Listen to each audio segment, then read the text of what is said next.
Now he's just shooting his mouth off.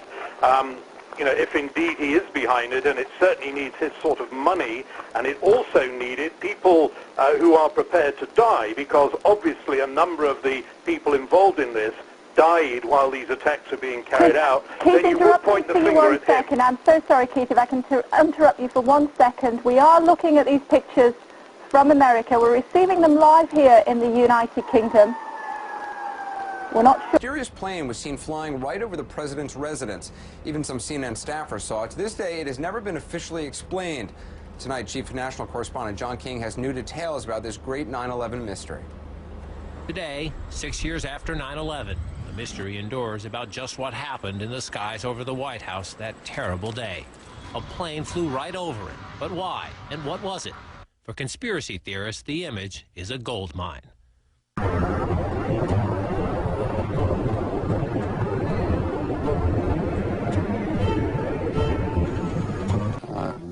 In and of itself, astonishingly. Go back to that morning. Suddenly, an orderly evacuation of the White House turned hectic. In New York, the Twin Towers had collapsed. There was word of an explosion at the Pentagon. And then Secret Service warnings of another plane still on course for Washington.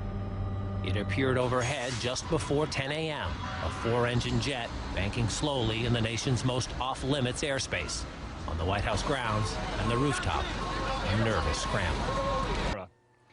Every airliner in the air across America was ordered to land at the nearest airport. A plane crashed in Pittsburgh. To underline reality. These are pictures coming in as I speak, correctly from just outside the White House. Of course.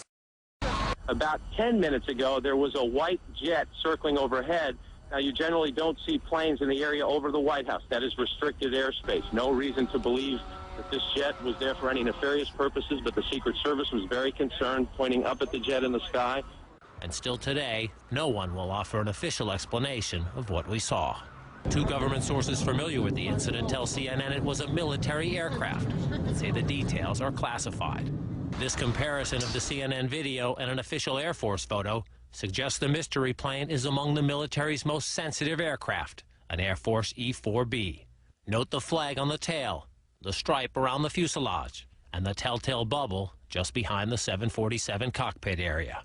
There are many commercial versions of the 747, obviously, that look similar, but I don't know any of them that have the communications pod like the E-4, the Air Force E-4 does behind the cockpit. A National Security Council meeting that he was conducting via phone at Offutt Air Force Base. There you see Air Force One in the air. He is headed back to the White House. The E-4B is a state-of-the-art flying command post, built and equipped for one reason: to keep the government running no matter what, even in the event of a nuclear war. The reason it was nicknamed the Doomsday plane during the Cold War. They exercise this type of thing all of the time, and they simply don't talk about it. So it doesn't surprise me that they are very closed-mouthed about it. Ask the Pentagon, and it insists this is not a military aircraft, and there is no mention of it in the official report of the 9/11 Commission. Commission co-chairman Lee Hamilton says he has a vague recollection of someone mentioning a mystery plane, but staffers who looked into it never raised it as a relevant issue. When you're conducting a major investigation, you get thousands of things that come at you. You can't possibly sort through them all. This never rose to the level of a discussion within the Commission. Also there is movement from the President of the United States. He apparently has wrapped up a National Security Council meeting that he was conducting via phone at Offutt Air Force Base. There you see Air Force One in the air. He is headed back to the White House. We learned from Karen Hughes, senior advisor to the President, that Vice President Cheney and National Security Advisor Condoleezza Rice were already at a secure facility inside the White House, as are other senior White House staffers. Apparently, it has been decided that the President will go back there, join them as they continue to formulate a response to this. Somewhere an aircraft took off without permission, somewhere south of D.C., and was heading in this direction. There is still somewhere an aircraft took off without permission, somewhere south of D.C., and was heading in this direction. There is still... El país había sufrido un ataque terrorista. A las 10 menos 20 de la mañana, Aviación Civil cerraba todos los aeropuertos. Pero era demasiado tarde. Un tercer avión, también de American Airlines, que cubría la ruta Washington-Los Ángeles, con 58 pasajeros y 6 tripulantes, se estrellaba en el Pentágono. El objetivo era ahora el poder militar. Las alarmas se sucedían y el caos, el pánico y la confusión se adueñaban del país. Las cadenas de televisión norteamericanas comenzaban a vomitar rumores sobre coches bomba por la ciudad y aviones que se dirigían hacia la Casa Blanca.